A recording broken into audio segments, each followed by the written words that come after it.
Hey there, fellow time travelers. Do you remember those good old days when television was a magical portal that transported us to fantastical worlds? I bet some of you were right there, glued to the screen, back in 1971 when Willy Wonka and the Chocolate Factory first graced our screens. Ah, the nostalgia. As we journey down memory lane, I want to hear from you. Do you recall the thrill of watching this whimsical masterpiece? What were your favorite moments? Were you Team Augustus Gloop or Team Veruca? Did Willy Wonka's eccentricity both fascinate and bewilder you? Share your cherished memories, the laughter, and all that this timeless movie stirred within you. Whether it was the everlasting gobstoppers, the chocolate river, or the unforgettable Oompa Loompas, there's so much to talk about. So, grab a virtual cup of cocoa, settle in, and let's relive those golden moments together. Now, let's sweeten the deal and dive into some random facts about this iconic show that might just surprise you. Who knew there was more to discover about Willy Wonka's world? In the 1971 movie Willy Wonka and the Chocolate Factory, there's an interesting moment before entering the inventing room. Willy Wonka, played by Gene Wilder, delivers an introductory speech in German with an accent. He pronounces the German R correctly and says inventing room with a proper German accent. The speech translates to, "Ladies and gentlemen, please give me your attention. You now come into the most interesting room of my factory, the most secret room at the same time. Ladies and gentlemen, the inventing room." While giving interviews for the 40th anniversary celebration of the film's theatrical release, Denise Nickerson, who played Violet Beauregarde, shared an interesting tidbit. Due to all the gum she had to chew as Violet, she ended up with 13 cavities. The reason behind this was that, in the early 1970s, sugarless gum had a different formula than modern sugarless gums, and it didn't make good bubbles. So, Denise had to chew regular, sugared gum during filming. Additionally, the character Veruca's name, which can also be spelled Veruca or Veruca, is a medical term for a wart, typically found on the foot, and caused by a virus. This seems fitting considering Veruca's personality. In both the book and Charlie and the Chocolate Factory, when Willy Wonka learns the children's names, he mentions that Veruca is a wart on the bottom of a foot. These intriguing details add depth to the beloved 1971 movie, offering insights into the film's production and the clever naming of characters. It's always fascinating to discover these behind-the-scenes facts that enhance our appreciation of a classic film like Willy Wonka and the Chocolate Factory. The 1971 movie Willy Wonka and the Chocolate Factory holds a few interesting behind-the-scenes details that add depth to its production.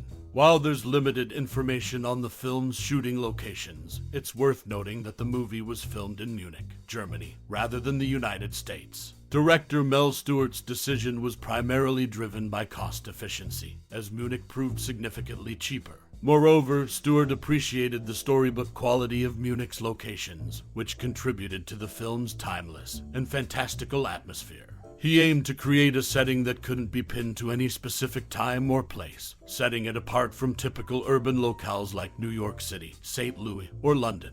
Another intriguing tidbit relates to the iconic scene featuring the Wonkatania, a boat on the Chocolate River. The actor playing the Oompa Loompa at the helm was under the impression that he was actually steering the vessel. In an effort to maintain believability, director Mel Stuart chose not to reveal the truth to the actor. This decision added an element of realism to the scene and the Oompa Loompa's actions. Finally, the film's portrayal of Mike's downfall in the television room presented technical challenges. When Mike appears far away on the television screen, it was achieved using blue screen technology. However, for close-up shots, Themmen, the actor who played Mike, stood on a platform placed on a giant television set. The moment when Mrs. Teevee picks him up, she was holding a doll. The single close-up shot of Mike dangling from his mom's fingers was accomplished by having Themmen dangle from a styrofoam thumb and forefinger covered with fabric.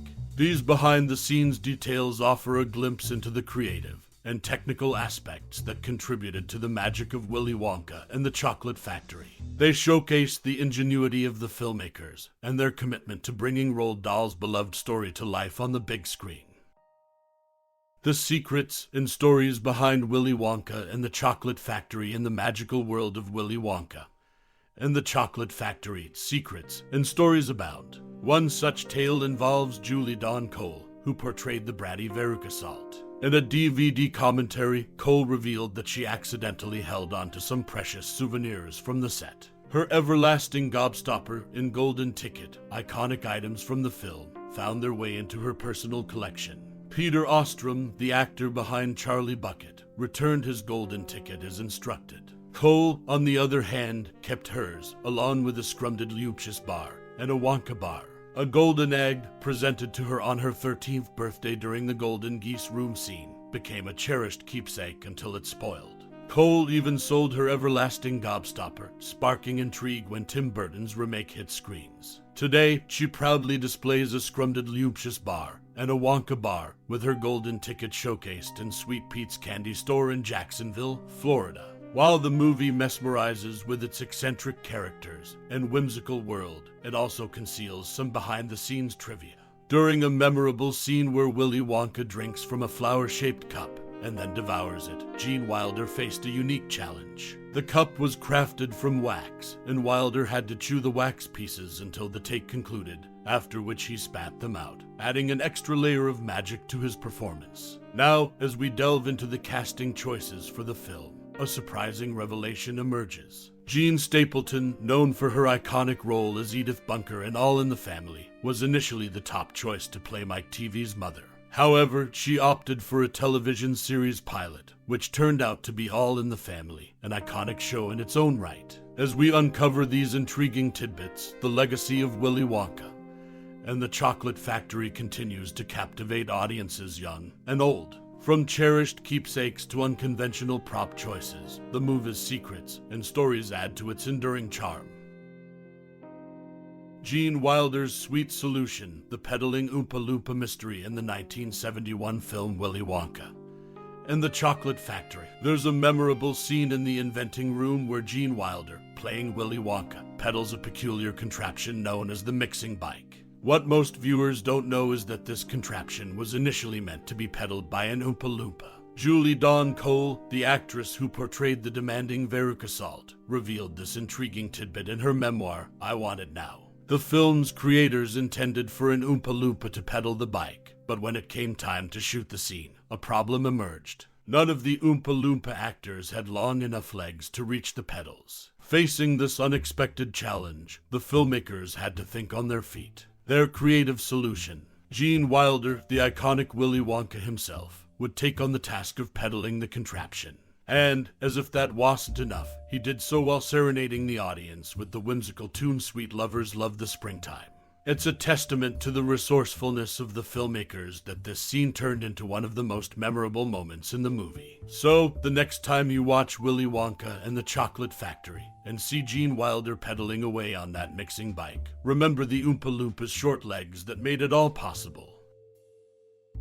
As we bid adieu to this cinematic journey through the whimsical world of Willy Wonka and the Chocolate Factory, I invite you to take a moment to reflect on the sweet nostalgia it may have stirred within you. This timeless 1971 classic, based on Roald Dahl's enchanting tale, has a unique way of weaving itself into the tapestry of our lives. Perhaps you found yourself rooting for the scrumptious delights hidden within the confines of Willy Wonka's fantastical factory.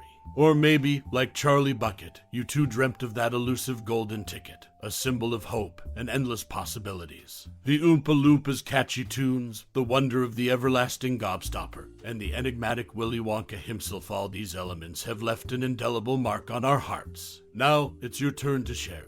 What memories, emotions, or insights has Willy Wonka and the Chocolate Factory stirred in you? Did it transport you back to your childhood, or did it make you ponder the importance of imagination and wonder in our lives? Whether it's a cherished childhood memory, a newfound appreciation for the film's underlying messages, or simply a favorite quote, we'd love to hear your thoughts and stories. Feel free to share your connection with this timeless masterpiece in the comments below.